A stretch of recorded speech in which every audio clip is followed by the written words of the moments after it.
Hi friends, ಎಲ್ಲರಿಗೂ ನಮಸ್ಕಾರ. Welcome back to my channel Venkatalakshmi blog. ನೋಡಿ ಫ್ರೆಂಡ್ಸ್, ಮೊನ್ನೆ ಪೂಜೆಗೆ, ವರಮಹಾಲಕ್ಷ್ಮಿ ಪೂಜೆಗೆ ಬಾಳೆಹಣ್ಣೆಲ್ಲ ತಗೊಬಂದಿದ್ನಲ್ವ, ಅದು ಬಾಳೆಹಣ್ಣು ಅಷ್ಟೊಂದು ಎಲ್ಲ ತಿನ್ನೋಕ್ಕಾಗಿಲ್ಲ, ವೇಸ್ಟ್ ಆಗ್ತಿತ್ತು. ಅದಕ್ಕೋಸ್ಕರನೇ ಇವತ್ತು ಬನಾನಾ ಕೇಕ್ ಮಾಡಿದ್ದೀನಿ. ನೋಡಿ ಎಷ್ಟು ಚೆನ್ನಾಗಿ ಬಂದಿದೆ ನೋಡಿ.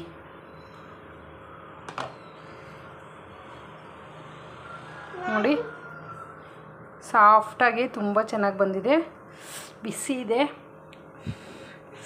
ಬಿಸಿ ಬಿಸಿ ಇದೆ ತುಂಬ.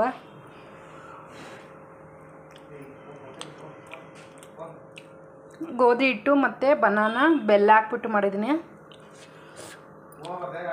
ತುಂಬ ಚೆನ್ನಾಗಿ ಬಂದಿದೆ ನೋಡಿ. ಬನಾನಾ ವೇಸ್ಟ್ ಆಗ್ದಿರ, ಬಿಸಾಕ್ದಿರ ಈ ಥರ ನಾವು ಮಕ್ಳಿಗೆ ಮಾಡಿ ಕೊಡ್ಬೋದು. ಬನಾನಾ ಜಾಸ್ತಿ ಇರೋವಾಗ ವೇಸ್ಟ್ ಮಾಡಬೇಡಿ. ನೋಡಿ ಫ್ರೆಂಡ್ಸ್, ಎಷ್ಟು ಚೆನ್ನಾಗಿದೆ ಬನಾನಾ ಕೇಕ್.